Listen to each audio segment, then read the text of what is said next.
do you make this all happen? So before I just move a step further, you know, what, Newton and Heather, what have you picked up so far about LinkedIn that maybe you're thinking, oh, I need to do this? Just put it into the chat box.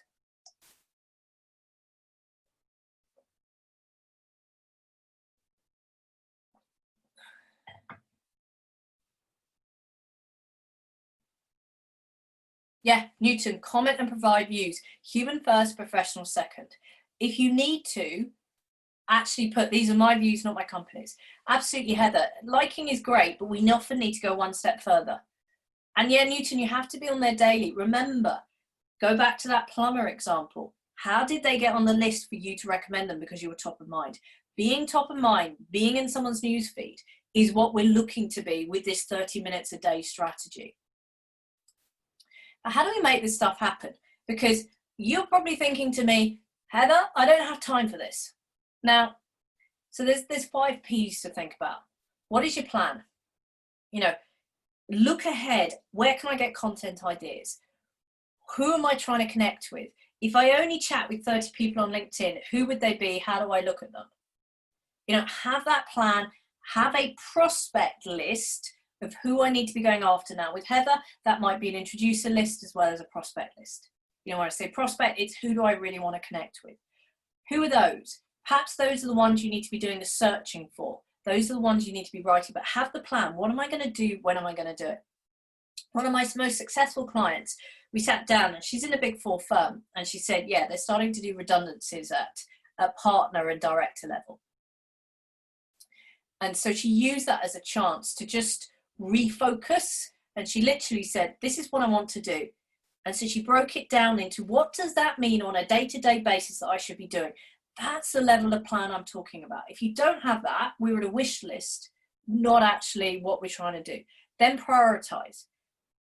You know, we've only got a certain amount of time. Now, particularly say Newton, and you're in your audit busy season, Heather, you're probably maxed out anyway.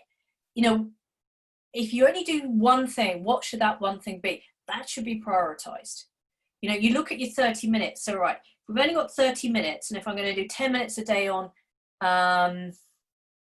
Newton, you're no longer in audit. You're in technical accounting consulting. And it's financial services clients and accounting. Got that wrong, but at least I know now and I'll stop talking about audit. But people listening to this recording, Newton, will be in audit. So how do I prioritize? You know, if I've only got 30 minutes, what am I plan am I going to do in that 30 minutes? If LinkedIn is 5-10 minutes of it, what's the next 20 minutes going to be? Maybe I'm going to allocate an hour to do that article, but actually it means that I'm only going to do a couple of 10 minutes on LinkedIn Tuesday, Wednesday, Thursday, because I'm going to spend an hour on that article on Friday. Pace yourself with this stuff. Rome wasn't built in a day, and that's why you need the plan. Push down. What can you delegate to others? Maybe to help you with business development, maybe to free you up from chargeable. The biggest thing that's going to take you from director or senior manager to partner is about pushing down the technical stuff to free you up to do this stuff. That is the biggest thing that will make the difference. But actually, what we want to do is just have this as part of what we do in an embedded habit. You know, I go into LinkedIn every day. That is just a habit. I don't need to think about it. It's what I do every day. In fact, I have an unwritten rule in my head that a good day is a day that I get an update on LinkedIn, ideally before 7:30, but definitely before 9 a.m. It's just a habit I do. I don't need to think about whether I'm going to do it, whether I'm not going to do it. It's what I aim to do. And actually, part of what you're aiming to do with business development, whether it's LinkedIn, whether it's content, is to make it an automatic habit. And why is this useful? Well, the brain only has a finite amount of decisions it can take a day. That means it wants to go on autopilot. So it falls back on routine and habits. So let's take the decision about should I do some business development today out of your brain into I always do business development today. And in fact, if you've got a plan, you don't even have to think about what business development you're going to do because it's on the plan. Today I do this. And that's one of the things that we can really do to make it a lot easier to get our business development done. Make it a sustainable habit that we do. And it's just the norm of what we do. How do we create that habit? And looking at it, so create that business development routine and try and keep it simple. I'll do 3 things every day. I'll do 2 things every day. make it a business development routine, and until it's established. Write it down, a tick list. Today I did this, a tick list. Whatever motivates you. If you're a ticker, do a tick list. You know, I look at the exercises I do to strengthen my ankles and my feet. I have to say, when I'm monitoring what I do, I push myself further and harder. Yeah, Newton, I mean, these, I can ping the slides across to you. They will be going into the Progress to Partner membership site. And so they'll be there, but I'll try and I'll remind me I haven't, I'll do a PDF and just ping these slides. But we've got to remember, a lot of people say, oh, you need a goal. Well, actually, goals don't motivate everyone. That's part of the issue.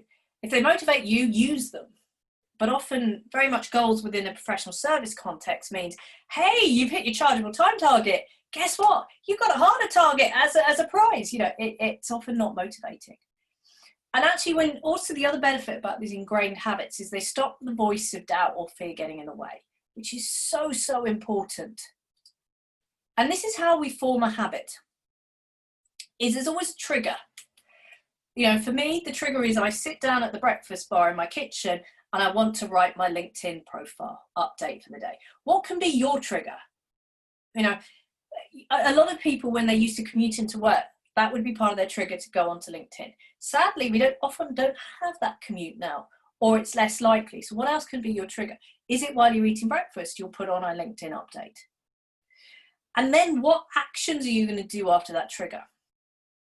And then what happens to form a habit is that our brain rewards us. So if you know your why, or the actions are enjoyable, or you find them fun, you get your reward. And then what happens, the next time the trigger comes, your brain starts to go, no, we should be doing those actions because I want the reward. And that's how habits are set up. Something called the basal ganglia in our brain. Trigger, actions, reward. Now, whether we like it or not, when we form a habit, it means we've got to replace a habit with a habit. You know, you will have a habit that means you're not doing business development. You've got to identify what that habit is. You know, is the first thing you do, switch on your machine, look at your email, start to answer the stuff that comes in from clients and partners. Already you've got a habit probably to not get into business development. So how can you take the trigger of switch on my machine and some actions and then a reward? You know, can you give yourself a coffee, your first coffee of the day, once you've done that LinkedIn update, once you've written that blog post, something that you'll look forward to, your brain then starts to associate as positive. Because next time you do the trigger, it'll go, oh, I'd like that piece of cake or whatever it is, right? I shall do this. I don't necessarily recommend cake because that's the fast way to put on a stone. But you know what I mean. So how do you form those long-lasting habits? Well, the more that you can get into going around that loop, the more the habit starts, the more it becomes a lasting habit. And pick what works for you. Some people, it's about accountability. Tell people what you plan to do. Coaching can help. Diarize your habit. You know, if you're somebody that you have a simple thing, I do what's in my diary, then put it in your diary. I wish I lived my life that simply.